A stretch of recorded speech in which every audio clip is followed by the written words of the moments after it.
प्रिय संस्कृत मित्राणि नमः संस्कृताय।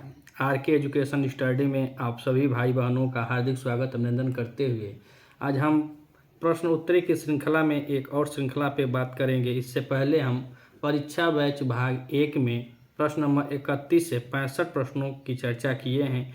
आज परीक्षा बैच भाग 2 में यह प्रश्न नंबर 66 से 30 प्रश्नों तक की पे हम लोग चर्चा करते हैं। आइए देर न करते हुए प्रश्नों को देखते हैं। प्रश्न नंबर 66 में पूछा गया है चतुर्थी न स्यात्, चतुर्थी नहीं है। तो कह रहे हैं किसमें नहीं है, स्वाहा में नहीं है कि स्वाति में नहीं है कि समया नहीं है कि अलम में नहीं है।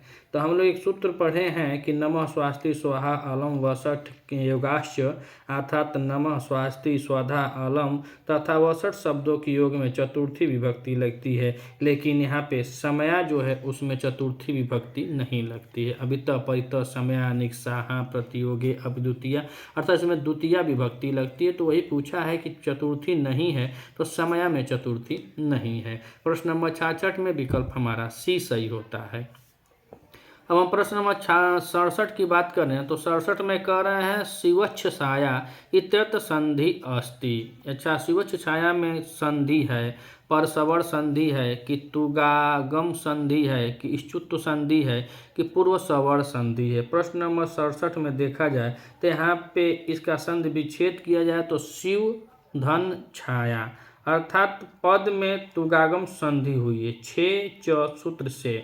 अगर छे च जो हरस स्वर के बाद छ आने पर उसके पहले तुक अर्थात त का आगम हो जाता है तो त को यथा प्राप्त इष्टुत कार्य भी हो जाएगा। यहाँ सूत्र तुगागम संधि का है। प्रश्न नंबर 67 में देखा जाए तो विकल्प हमारा बी सही होता है। जैसे शिवच्छ छाया है उसी तरह अनुच्छेद, तो अनुच्छेद में तुगागम संधि होती है। प्रश्न नंबर 67 का विकल्प हमारा बी सही होता है।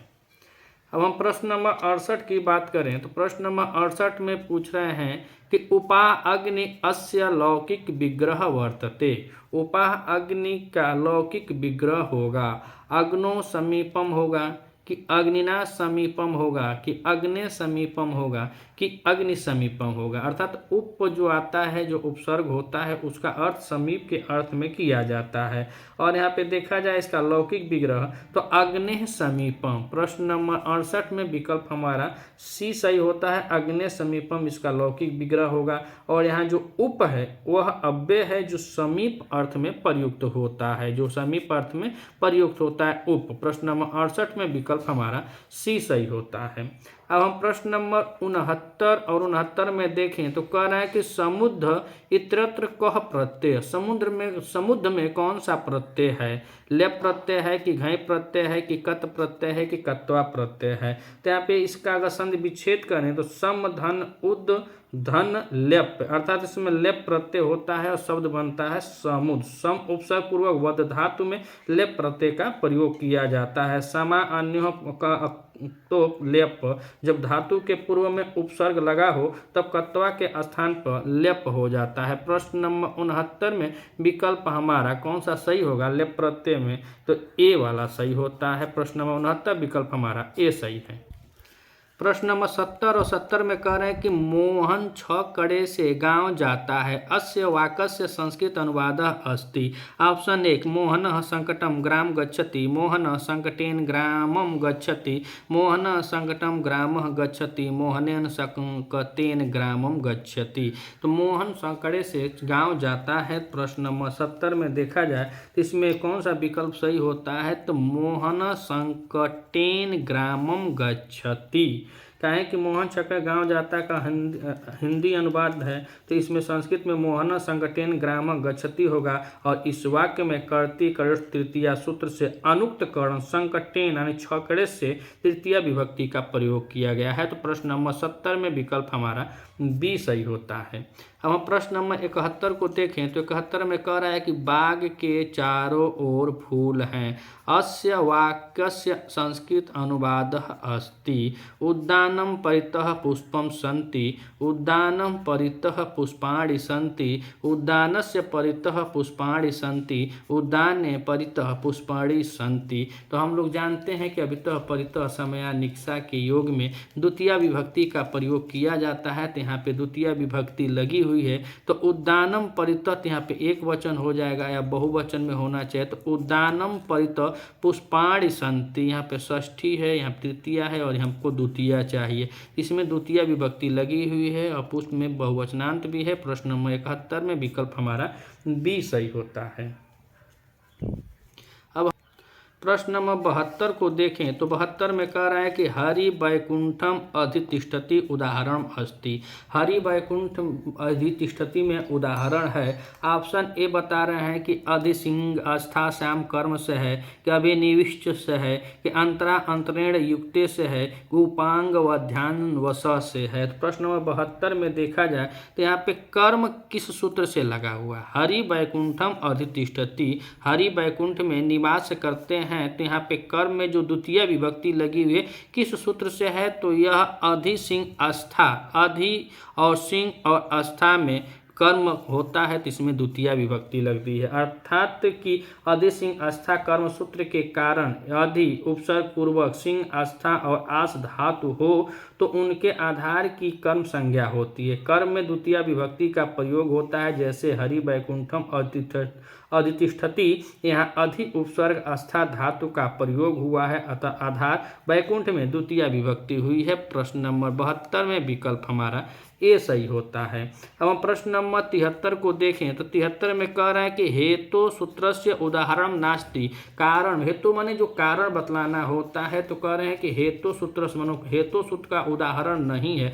ऑप्शन ए कह रहे हैं कि बालकाय पय पीबती, बी कह रहे हैं अंधनेन वसति, सी कह रहे हैं कन्या शोक और डी कह रहे हैं पुत्रेण हर्ष। तो यहाँ पे कारण तो अध्ययन के लिए निवास करता है, तो यहाँ पे कारण व्यक्त हो रहा है। कन्या शोक, कन्या के शोक है और पुत्र से हर्ष है, लेकिन यहाँ पे बालका है पय पीबती, यहाँ पे कोई हेतु नहीं है। तो प्रश्न नंबर 73 में देखा जाए तो इसमें कौन सी विभक्ति भी है? यहाँ चतुर्थी है और यहाँ पे तृतीया है कारण बताने के लिए। तो प्रश्न नंबर 73 में विकल्प हमारा ए सही होता है कि जो हेतु या कारण में तृतीया विभक्ति होती है। कारण हेतु करण से भिन्न तथा करण का संबंध निरुक्त क्रिया के साथ होता है।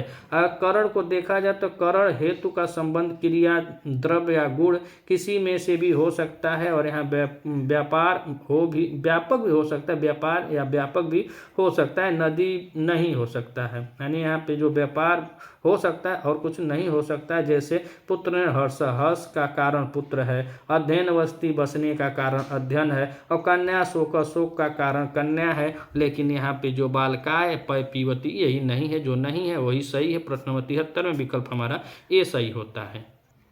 प्रश्न नंबर 74 और 74 में कह रहे हैं कि सोढ़व्य इत्यत्र कौ प्रकृति प्रत्ययो। सोढ़व्य में कौन सा प्रकृति प्रत्यय है? ऑप्शन ए सा प्लस त्वयत प्रत्यय है, स के साथ तव्यत प्रत्यय है, या सम उपसा पूर्व तव्यत प्रत्यय है, कि सो के साथ त्वत प्रत्यय है। तो यहाँ पे देखा जाए प्रश्न नंबर कितना है 74 में, तो 74 में सोढ़व्य का प्रकृत प्रत्यय जो होता है वह सह के साथ तव्यत प्रत्यय होता है, सह के साथ तव्यत प्रत्यय होता है। और तव्यत प्रत्यय में जो अतव्यत या आनियर जो होते हैं तव्यत प्रत्यय का प्रयोग चाहिए अथवा योग अर्थ में किया जाता है। प्रश्न नंबर 74 में विकल्प हमारा बी सही होता है।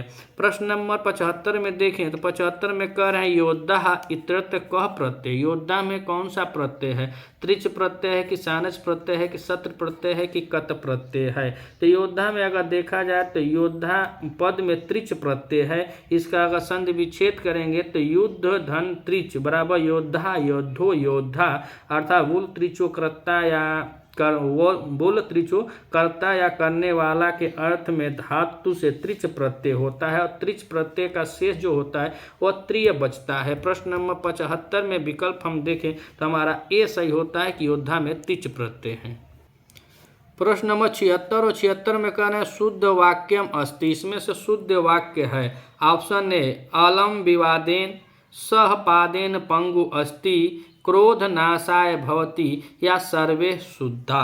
तो यहाँ पे प्रश्न नंबर 76 और 76 में देखा जाए तो यहाँ पे सभी शुद्ध लग रहे हैं। अलम निवेदा यानी कि शुद्ध वाक्य है। अलम विवादेन भी शुद्ध है। सह पादेन पंगु यानी कि जो पंगु होते हैं तो यहाँ पे पादेन से यह लंगड़ा है तो खंज उंज में यह तृतीया विभक्ति होती है। क्रोध नाशाय यह भी सही है।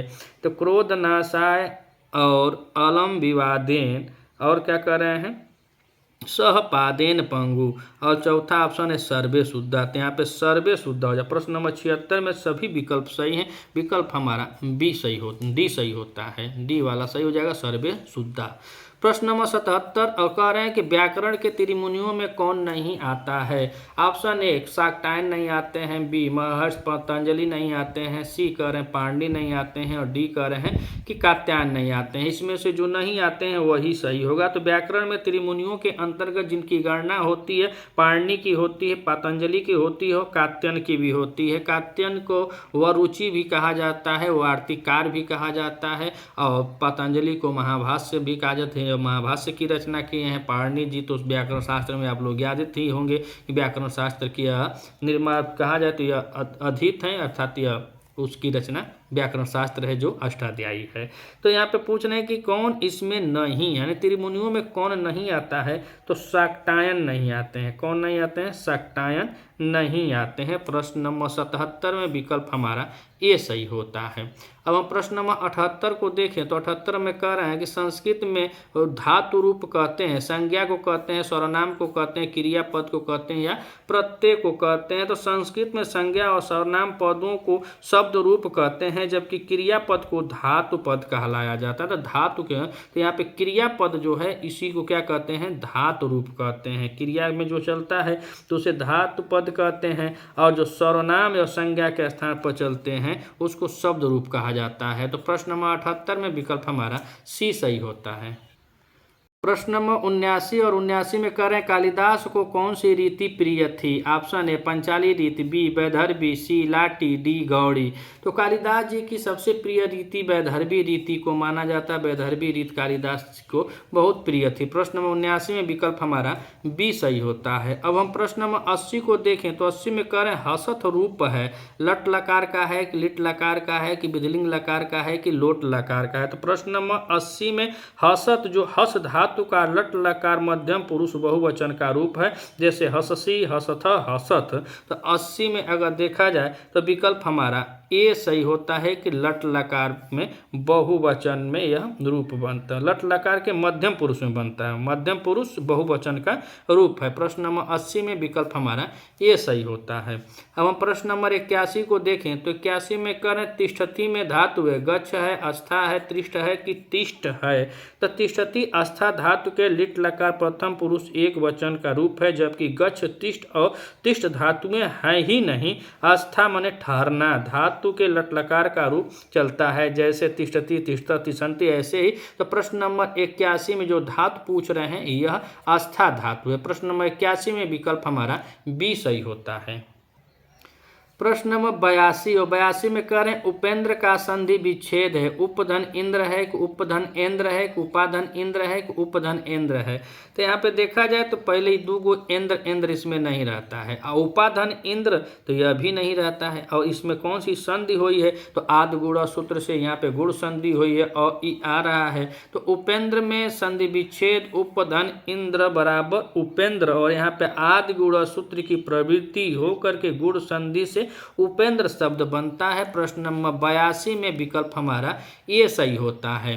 प्रश्न नंबर 83 में पूछ रहे हैं कि संधि कहते हैं दो वर्णों के मेल को या दो पदों के मेल को, दो वाक्यों के मेल को या दो से अधिक पदों के मेल को कहा जाता है। तो अगर देखा जाए तो दो वर्णों के मेल को ही संधि कहते हैं। जो दो वर्ण होते हैं उसी को क्या कहते हैं संधि कहते हैं। जबकि समास की बात की जाए तो समास में दो या दो से अधिक पदों का मेल होता है और संधि के लिए दो वर्ण एक दूसरे के पास पास सटे हुए होने चाहिए और दूरवर्ती शब्दों से संधि नहीं हो सकती है और वर्णों की इस समीप स्थिति को ही संहिता कहा जाता है। प्रश्न नंबर 83 में विकल्प हमारा ए सही होता है। अब हम प्रश्न नंबर 84 को देखें तो 84 में कह रहे हैं कि निम्नलिखित में से किसकी वृद्धि संज्ञा नहीं होती है। वृद्धि संज्ञा से भी सवाल आ रहा है। तो वृद्धि संज्ञा विधायक सूत्र है वृद्धिरादैच। अगर अष्टाध्यायी की बात करें तो अष्टाध्यायी का यह प्रथम सूत्र है वृद्धिरादैच और अंतिम सूत्र है तो प्रथम सूत्र से आया हुआ है। वृद्धि संधि का सूत्र है वृद्धिरादैच है और इसमें बता रहे हैं कि अ ए और ओ की वृद्धि होती है लेकिन किसकी नहीं होती है, तो ओ का तो गुण होता है, ओ का गुण होता है। प्रश्न नंबर 84 में विकल्प हमारा सी सही होता है कि ओ की वृद्धि नहीं होती। आ ओ ए इसका क्या होता है, वृद्धि होती है लेकिन ओ की गुण संज्ञा होती है। प्रश्न नंबर 84 में विकल्प हमारा सी सही होता है। अब हम प्रश्न नंबर 85 को देखें तो 85 में कह रहे हैं भानुना में विभक्ति है, द्वितीया है कि तृतीया है कि चतुर्थी है कि पंचमी है। तो भानुना, तो भानुम जो होता है भानुम द्वितीया विभक्ति में आता है, तृतीया का भानुना होता है, चतुर्थी में भानवे बनता है और पंचमी में क्या बनता है, भानो बनता है। तो यहाँ पे अगर देखा जाए भानुना पूछ रहा है तो 85 नंबर में यहाँ पे तृतीया हो जाएगा, द्वितीया में भानुम और भानुना जो बनता है वह तृतीया में बनता है और चतुर्थी में भानवे बनता है और पंचमी में भानो बनता है। तो तृतीया में प्रश्न नंबर 85 में विकल्प हमारा बी सही होता है। प्रश्न नंबर 86 और 86 में कह रहे हैं कि प्रत्यक्षम में समास है, कर्मधारय है कि तत्पुरुष है कि अव्ययी भाव है कि द्वंद्व है। तो 86 में देखा जाए प्रत्यक्षम यानी प्रति उपसर्ग लगा हुआ है तो यहाँ पे कौन सा हो जाएगा, अव्ययी भाव समास। अव्ययी भाव समास ऐसा समास है जहाँ प्राय दोनों में से प्रथम पद अव्यय होता है तो दूसरा पद संज्ञा होता है, वहाँ अव्ययी भाव समास होता है। तो प्रतिधन का प्रधन प्रत्यक्षम है तो अव्ययी भाव समास है। प्रश्न नंबर 86 का विकल्प हमारा सी सही होता है कि अव्ययी भाव। और प्रश्न नंबर 87 में देखें तो घनश्याम में कौन सा समास है, तो घनश्याम में कर्मधारय समास होता है। आप सब विदित होंगे, अव्ययी भाव द्विगु द्वंद्व नहीं कर्म, तो घनश्याम में कर्मधारय होता है। जहाँ पर एक पद विशेषण तथा दूसरा पद विशेष हो वहाँ कर्मधारय समास होता है। जैसे घन धन घन यु श्याम, अच्छा घन श्याम, यहाँ पर घन तथा श्याम विशेषण विशेष्य हैं। घनश्याम में उपमित कर्मधारय है और इसका सूत्र है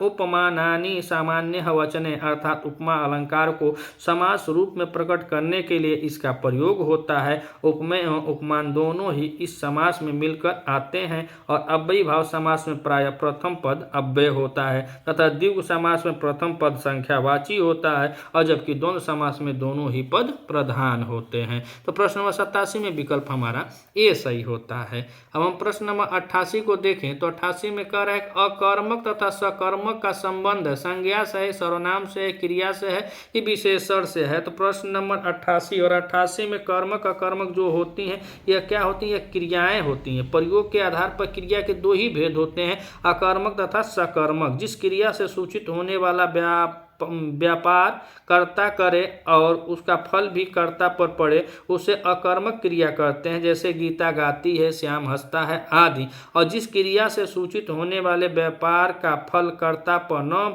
पढ़कर कर्म पर पड़े उसे सकर्मक क्रिया कहते हैं। जैसे श्याम पुस्तक पढ़ता है, राम बाण मारता है आदि इसके उदाहरण हैं। तो अर्थात अकर्मक सकर्मक जो होते हैं वो क्या होते हैं, क्रिया से होते हैं। प्रश्न नंबर 88 में विकल्प हमारा सी सही होता है। प्रश्न नंबर 89 और 89 में कह रहे हैं अकथितम च सूत्र का प्रयोग किया जाता है। कर्म कारक में कि द्वितीय विभक्ति में, करण कारक तृतीय विभक्ति में, संप्रदान कारक चतुर्थी विभक्ति में, अपादान कारक पंचमी विभक्ति में। तो अकथितम च सूत्र जो होता है वो द्विकर्मक धातुओं में आता है। जैसे दु, याच, पच, दंड इत्यादि जो 16 द्विकर्मक धातुएं हैं उसमें प्रयोग में अकथितम च सूत्र से कर्म कारक में द्वितीय विभक्ति होती है। प्रश्न नंबर 89 में विकल्प हमारा ये सही होता है। अब हम प्रश्न नंबर 90 को देखें तो 90 में कह रहे हैं सह अत्र तिष्ठेत, रेखांकित शब्द में मूल धातु और लकार है। तो अत्र तिष्ठेत यानी जो तिष्ठत है यहाँ पे आस्था धातु लंग लकार, तो तिष्ठ लकार और तिष्ठ यह दोनों नहीं होगा। आस्था धातु लंग लकार होना चाहिए, चाहे आस्था धातु विधिलिंग होना चाहिए। तो कह रहे हैं कि सह अत्र तिष्ठेत, यहाँ पे आस्था विधिलिंग लकार में हो जाता है कि आस्था लंग लकार प्रथम पुरुष एक वचन में बनता है अतिष्ठत, आस्था विधिलिंग लकार प्रथम पुरुष में बनता है तिष्ठेत, और वही तिष्ठेत यहाँ पे दिया है कि सह अत्र तिष्ठेत, अर्थात आस्था धातु विधिलिंग लकार है। उसके बाद आस्था लट लकार प्रथम पुरुष एक वचन में तिष्ठति बनता है और आस्था लोट लकार प्रथम पुरुष में तिष्ठतु बनता है। प्रश्न नंबर 90 का विकल्प हमारा बी सही होता है। प्रश्न नंबर 91 और 91 में कह रहे हैं कि अस धातु लंग लकार मध्यम पुरुष द्विवचन का रूप है। अस धातु लंग लकार मध्यम पुरुष द्विवचन का रूप है। अस्ताम है कि श्याताम है कि आस्तम है कि आश्व है। प्रश्न नंबर 91 में देखा जाए तो यहाँ पे आस्तम अस धातु लंग लकार प्रथम पुरुष द्विवचन का रूप है। श्याताम दिया है तो जो दूसरा श्याताम है वह अस धातु विधिलिंग अस धातु विधिलिंग लकार प्रथम पुरुष द्विवचन है, और अस्तम जो है वह अस धातु लंग लकार मध्यम पुरुष द्विवचन है, और जो डी है आश्व यह अस धातु उत्तम पुरुष द्विवचन है। अर्थात सब में जो धातु है वह अस धातु है। हमको बताना क्या है, लंग लकार मध्यम पुरुष द्विवचन में। तो लंग लकार मध्यम पुरुष द्विवचन में जो बनता है वह अस्तम बनता है। प्रश्न नंबर 91 में विकल्प हमारा सी सही होता है कि आस्तम बनता है। प्रश्न 91 विकल्प हमारा सी सही है। अब हम प्रश्न नंबर 92 को देखें तो 92 में कह रहे हैं कि आता है के लिए संस्कृत में क्रिया प्रयुक्त होगी। आता के लिए कौन सी होगी, तो आता के लिए आगच्छत का प्रयोग होता है। किसका होता है, आगच्छत, अर्थात आता है। प्रश्न नंबर 92 में विकल्प हमारा सी सही होता है। अब हम प्रश्न नंबर 93 को देखें तो 93 में कह रहे हैं निम्नलिखित में से कौन सा पद अव्यय है। राम है, लता है, गुरु है, तो सब संज्ञा, यथा जो है यही अव्यय। प्रश्न नंबर 93 में राम लता गुरु संज्ञा पद है, जबकि यथा अव्यय है। अव्यय शब्द का रूप तीनों विभक्ति और लिंग तथा वचनों में समान रूप से चलता है। प्रश्न नंबर 93 में विकल्प हमारा सी सही होता है। प्रश्न नंबर 94 और 94 में कह रहे हैं ज्ञात्वा में कौन सी धातु है। ज्ञात धातु है, ज्ञात धातु है, ज्ञ धातु है कि ज्ञान धातु है। तो ज्ञात्वा शब्द है और ज्ञात्वा साथ में एक ही धातु ज्ञात धातु ही होती है, और ज्ञात धातु के साथ अगर हम प्रत्यय जोड़ते हैं कत्वा तब जाके बनता है ज्ञात्वा। अपूर्वकालीन क्रिया का बोध कराने के लिए संस्कृत में धातु के आगे कत्वा या त्वा प्रत्यय जोड़ा जाता है। कत्वा का त्वा प्राय धातु में जैसा का तैसा जोड़ा जाता है। जैसे ज्ञा के साथ त्वा जोड़ेंगे तो ज्ञात्वा हो जाएगा, स्ना धातु के साथ त्वा जोड़ेंगे सहनत्वा हो जाएगा, नि धातु के साथ त्वा जोड़ेंगे तो त्वा नित्वा हो जाएगा। उसी तरह यहाँ पे ज्ञा धातु में त्वा प्रत्यय जोड़ने पर ज्ञत्वा शब्द बनना है। प्रश्न नंबर 94 विकल्प हमारा ए सही होता है। अब हम प्रश्न नंबर 95 में देखें तो प्रश्न नंबर 95 में कहना है कि ध्यान मग्न पदे समास अस्ति। ध्यान मग्न पद में समास है, तत्पुरुष समास है कि द्वंद्व समास है कि अव्ययीभाव समास है कि कर्मधारय समास है। तो ध्यान मग्न और ध्यान मग्न में अधिकार सूत्र लग जाता है, तत्पुरुष समास लगता है। कहें कि ध्यान मग्न पद में तत्पुरुष समास, इस समास में अंतिम पद की प्रधानता होती है और यहाँ पे तृतीय तत्पुरुष समास मूलतः है, जिसका विग्रह होगा ध्यानेन मग्न, यानी कि ध्यान में वह मग्न है। प्रश्न नंबर 95 विकल्प हमारा ए सही होता है। प्रश्न नंबर 96 और 96 में कह रहे हैं भवंती में कौन सा लकार है। लंग लकार है कि लट लकार है कि लिट लकार है कि लिंग लकार है। तो भवंती में देखा जाए तो लट लकार है, यहाँ भू धातु का लट लकार प्रथम पुरुष एक वचन का रूप है। जैसे प्रथम पुरुष में बनता है भवती भवतः भवंती, मध्यम पुरुष में भवसी भवतः भवत, उत्तम पुरुष में भवामी भवा भवाम, जैसे पठती पठता पठंती, ऐसे ही भवती भवतः भवंत बनता है। तो प्रश्न नंबर 96 में अगर देखा जाए कौन सा विकल्प सही है तो 96 में हमारा बी वाला विकल्प सही होता है। प्रश्न नंबर 96 में लट लकार में यह रूप बनता है। प्रश्न नंबर 96 का विकल्प हमारा बी सही है। अब हम प्रश्न नंबर 97 और 97 में देखें तो पूछ रहे हैं कि दत्तः में कौन सा प्रत्यय है। कत प्रत्यय है कि कत्वा प्रत्यय है कि अनियत प्रत्यय है कि यत प्रत्यय है। तो प्रश्न नंबर 97 और 97 में देखा जाए तो कह रहे हैं दत्त, यानी दा धातु में कत प्रत्यय होने पर शब्द जो बनता है वो दत्ता बनता है। दा के साथ कत प्रत्यय करेंगे दत्ता बनता है, दा धातु के साथ कत्वा प्रत्यय करेंगे दत्वा बनता है, दा धातु के साथ अनियर प्रत्यय करेंगे तो दानिय बनता है, और दा के साथ यत प्रत्यय करेंगे तो देय बनता है। प्रश्न नंबर 97 में विकल्प हमारा कहा है कि दत्त है तो दत्त में तो कत प्रत्यय है, अगर यह दत्वा होता तो कत्वा प्रत्यय लगता, अगर दानीय होता तो अनियत प्रत्यय लगता, अगर दे होता तो यत प्रत्यय। प्रश्न नंबर 97 विकल्प हमारा ये सही होता है। प्रश्न नंबर 98 में कह रहे हैं युष्माकं गृहं कुत्र अस्ति। इस वाक्य में सर्वनाम है, युष्माकं है, गृहं है कि कुत्र है कि अस्ति है। क्या पूछ रहे हैं कि सर्वनाम क्या है। तो प्रश्न नंबर 98 में युष्माकं जो है वह त्वम, युष्माकं गृहं कुत्र अस्ति। युष्माकं जो त्वम है वह सप्तमी विभक्ति बहुवचन है। जो संज्ञा के बदले प्रयुक्त किया जाए वही सर्वनाम है। अतः उपरोक्त वाक्य में युष्माकं सर्वनाम है जबकि गृह पद कर्म कारक संज्ञा है और कुत्र अव्यय पद है तथा अस्ति क्रिया है। तो ऑप्शन कौन सा एक सही हो जाता है। सर्वनाम जो है वह युष्माकं है। कहें कि त्वत् का है और त्वत् की जगह पर युष्माकं है, तो युष्माकं में सर्वनाम पूछ रहे हैं तो सर्वनाम युष्माकं। प्रश्न नंबर 98 विकल्प हमारा ए सही होता है। प्रश्न नंबर 99 और 99 में कह रहे हैं कि अनिविष्यता इति पदे विभक्ति अस्ति। अनिविष्यता में कौन सी विभक्ति है, चतुर्थी है कि तृतीया है कि प्रथमा है कि द्वितीया है। प्रश्न नंबर 99 में देखा जाए तो यहाँ पे तृतीया विभक्ति है, ऑप्शन हमारा बी सही होता है। प्रश्न नंबर 99 में विकल्प हमारा बी सही है। अब हम प्रश्न नंबर 100 और आज की श्रृंखला का यह अंतिम प्रश्न है। इसमें कह रहे हैं कि संगीत साधनम पदे समास अस्ति। संगीत साधनम में कौन सा समास है, तत्पुरुष समास है कि बहुब्रीहि है कि द्वंद्व है कि द्विगु है। तो संगीत साधनम पद में तत्पुरुष समास है। तत्पुरुष समास में अंतिम पद प्रधान रहता है, उत्तर पद प्रधान तत्पुरुष, अर्थात तत्पुरुष समास में अंतिम पद प्रधान होता है तथा समासांत पद का लिंग और वचन अंतिम पद के अनुसार होता है। प्रश्न नंबर 100 में विकल्प हमारा ए सही होता है कि तत्पुरुष समास होता है। इसी तरह हम इस चैनल पे प्रतिदिन हम लोग प्रश्नोत्तरी की वीडियो डालते हैं। अगर आप इस चैनल पे नए हैं तो चैनल को सब्सक्राइब कीजिएगा, वीडियो अच्छी लगे तो अपने मित्रों तक भी शेयर कीजिएगा। यूपीटीजी, टीएलटी, जीआईसी पर था जैसे भी संस्कृत के प्रतियोगी परीक्षाओं में संस्कृत विशेष अगर परीक्षा देना चाहते हैं या तैयारी कर रहे हैं तो हमारा चैनल आपके लिए बहुत उपयोगी है। इसलिए अगर सपोर्ट भी करना चाहते हैं हमारा तो चैनल को जरूर सब्सक्राइब कीजिएगा। मिलते हैं अगले वीडियो में, तब तक के लिए नमः संस्कृत।